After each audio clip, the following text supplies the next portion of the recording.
ओम शांति। आपका प्रश्न है, हिसाब किताब खत्म हो गए हैं, उनकी निशानी क्या है? उत्तर है, देखो, हिसाब किताब तो अंत तक चुकतू नहीं होते, लेकिन जैसे जैसे हमारे हिसाब किताब चुकतू होते हैं, ऐसे हमारे जीवन में परिवर्तन आता है। हमारे संस्कार परिवर्तन हो जाते हैं, देवी गुण आना शुरू हो जाते हैं, दुनियावी चीज़ों से डिटेच हो जाते हैं, संपूर्ण संतुष्टता आती है, बेहद का वैराग्य आना शुरू हो जाता है। ये बहुत सारी निशानियां हैं और अचल अडोल अवस्था हो जाती है, जिससे हमारे कर्म कितने भी कड़े बाहर आए तो हम योग के प्रयोग द्वारा उसको समाप्त कर सके। तो इसके बारे में आप उसको जास्ती जानना है तो कुंडलिनी चक्र और हेल्थ एंड माइंड के टॉपिक सुनो, जो हमने यूट्यूब पर रखे हैं।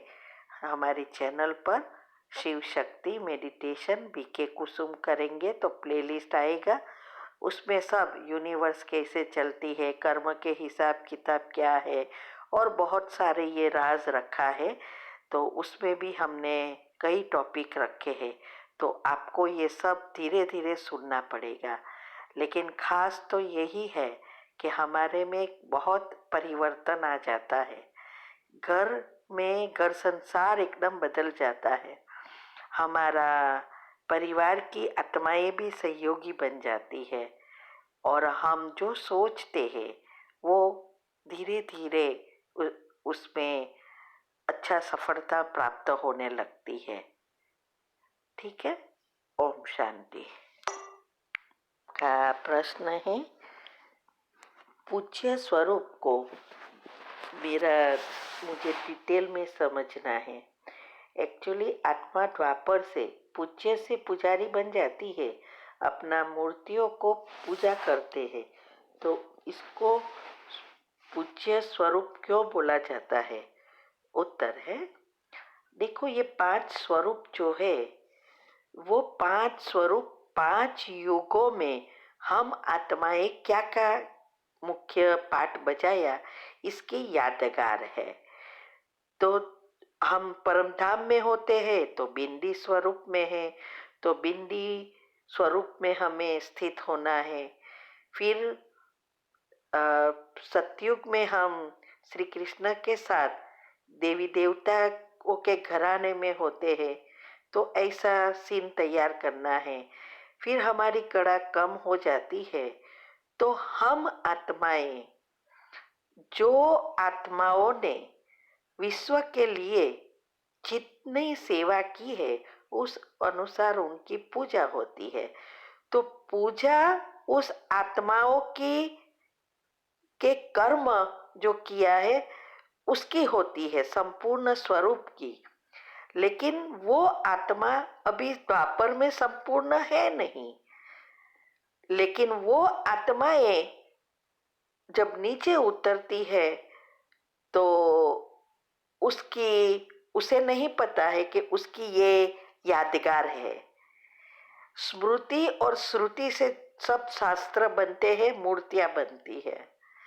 तो इसीलिए जो आत्माएं ऊपर से पहले आती है, माना द्वापर में पहले तो वही उतरेगी 33 करोड़ आत्माएं, फिर ऊपर परमधाम से नहीं आती है, तो वो आत्माएं ही देवी देवताओं की स्मृति आती है और शास्त्रों बनते हैं। इसके बारे में हमने 7 दिन का कोर्स यूट्यूब हमारी चैनल पर रखा है, उसमें 84 जन्म की सीढ़ी है, अच्छी रीति समझाया है कि कैसे भक्ति में पूजा शुरू होती है। वो आप सुनो तो आपको ये बात समझ में आ जाएगी।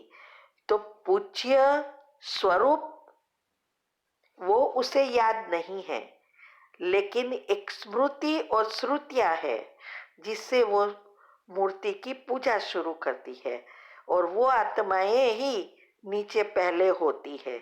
इसीलिए बाबा कहते हैं कि ये पूज्य स्वरूप का खुद ही पुजारी बनकर पूजा करते हैं।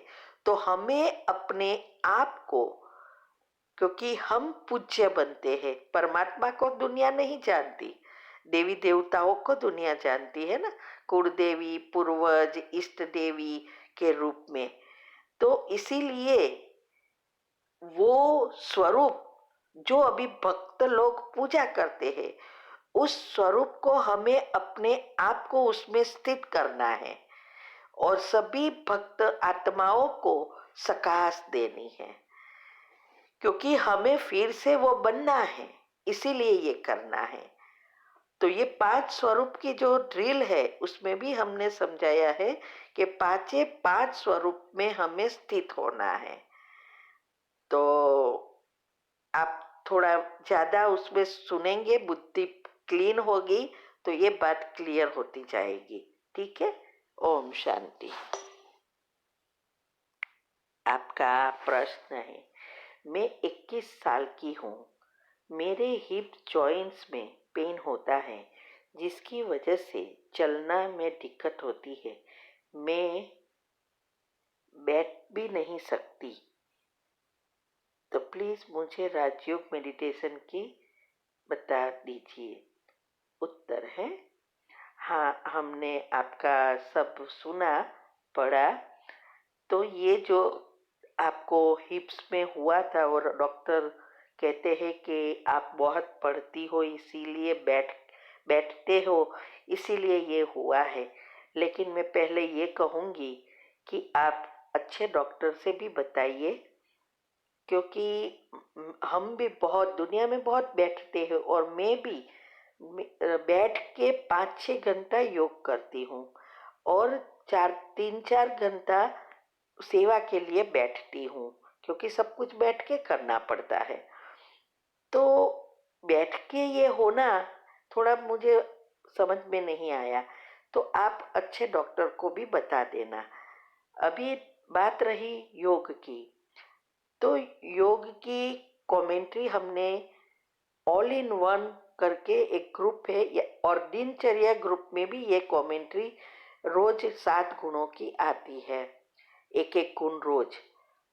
तो जो शनिवार को आती है, जो हमारा मूलाधार चक्र से जुड़ी है और शक्ति गुण है, वो कैसे एनर्जी प्रवाह करना है, सब सभी गुणों में हमने समझाया है। तो आपको वो शक्ति का गुण की कमेंट्री लेनी है और एनर्जी प्रवाह करनी है। एक एक लाइन के साथ साथ बाबा की किरणें आ रही है, सोचना और देखना दोनों साथ करना है। तब फिर अंत में जो आपको जहाँ पेन है, जैसे हिप्स में है, तो फिर अंत में ये ऐड करना है कि अब ये पवित्रता के शक्तिशाली किरणें मेरे हिप्स में प्रवाहित होते देख रही हूँ। फिर देखो कि जैसे एनर्जी दोनों में जा रही है और ये सारी हिप्स में प्रवाहित हो रही है, अरे होते देख रही हूँ। और अब मैं अच्छी रीति ये एनर्जी से इस जगह से जुड़े हुए मेरे सारे विकर्म विनाश हो गए हैं। अब ये चक्र अच्छी एनर्जी से भरपूर हो गया है। अब मैं मेरा हिप्स जॉइंट्स पेन बिल्कुल समाप्त हो गया है। अब मैं अच्छी रीति बैठ सकती हूँ, चल सकती हूँ, दौड़ सकती हूँ, सीढ़ियाँ भी चढ़ सकती हूँ। फिर उसका आभार मानो कि वाह मेरे हिप्स जॉइंट्स, वाह आप बहुत अच्छे हैं, बहुत शक्तिशाली बन हमारा ध्यान रखते हो, आपका बहुत बहुत धन्यवाद। और ये एक एक सेंटेंस 3 बार रिपीट करो। दूसरा यह है कि एक भी संकल्प घर में किसी के भी, यार मम्मी भाई किसी को भी, सबको बोलो, यही सोचे कि अब सब कुछ अच्छी हो गई है और मैं चल सकती हूँ। अपने आप को चलते दौड़ते देखते रहो और साथ साथ चलना है। जब आप वॉक करो तो भी यही सोचना है कि अब ये एनर्जी मेरे हिप्स में जा रही है, अब ये मेरे जो जॉइंट्स में रस है वो उत्पन्न हो रहे हैं, मैं अच्छी रीति चल सकती हूँ। ऐसा देखना और सोचना दोनों साथ करना है। तो जितनी आपकी उसके बारे में नेगेटिव विचार बंद होंगे उतनी जल्दी सफलता मिलेगी। तो ये, क्योंकि जब आप सोचेंगे मुझे ये हो गया, पेन होता है, मैं बैठ नहीं सकती या चल नहीं सकती, तो आपका ये दर्द बढ़ेगा। ये बहुत सूक्ष्म से सूक्ष्म बातें हैं। घर वाले को भी बोलो कि नेगेटिव एनर्जी ना भेजे और पॉजिटिव ही सारा दिन यही सोचते रहना है, अब मैं चल सकती हूँ, दौड़ सकती हूँ, ऐसे ही।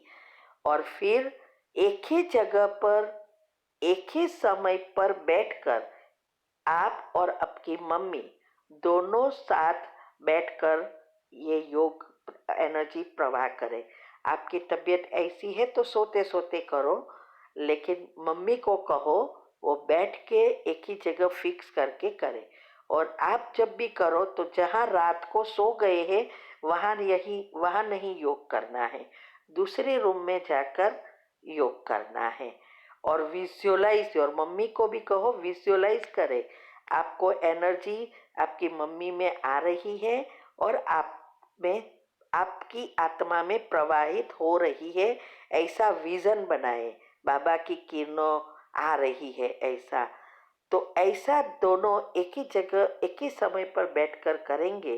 दिन में 2-3 बार करो हो सके तो, और हर समय थैंक्स, आभार मानो, बाबा का भी आभार मानो और इस अंगों का भी आभार मानो।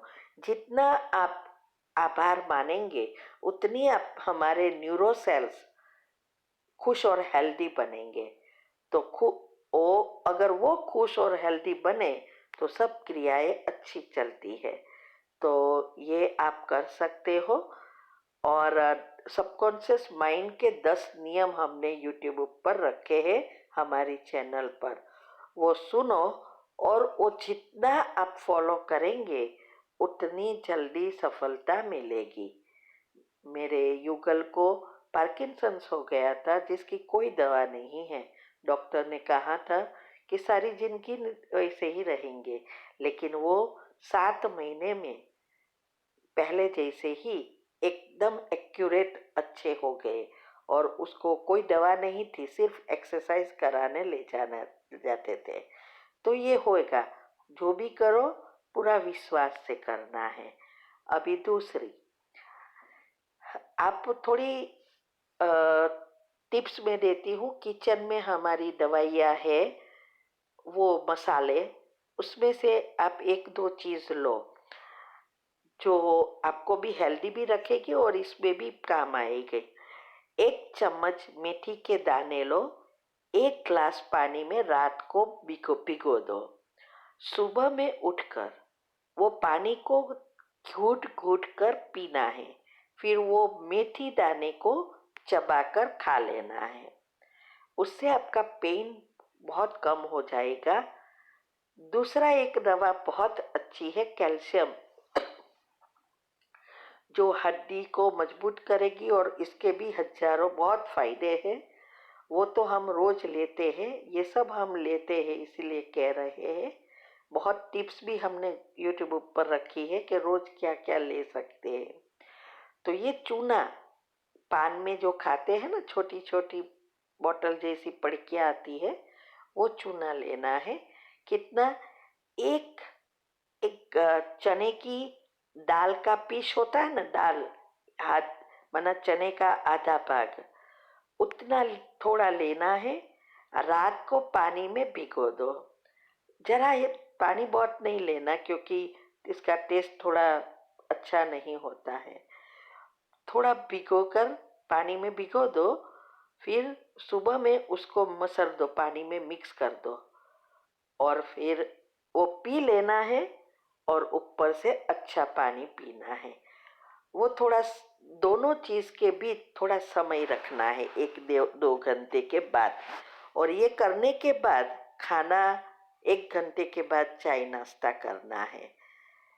तीसरा यह है कि आपको जहाँ पेन होता है तो पेन क्लियर कम करने के लिए, क्योंकि पेन क्लियर भी ज़्यादा लेना अच्छा नहीं है और भविष्य में साइड इफ़ेक्ट भी होती है, और वैसे भी थोड़ी देर पेन बंद होता है फिर शुरू हो जाता है।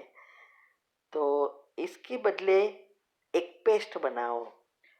ये जो मध हनी कहते हैं वो, तज का पाउडर और ये पान में खाने का चूना, ये 3 को मसलकर मिक्स एक पेस्ट बनाओ।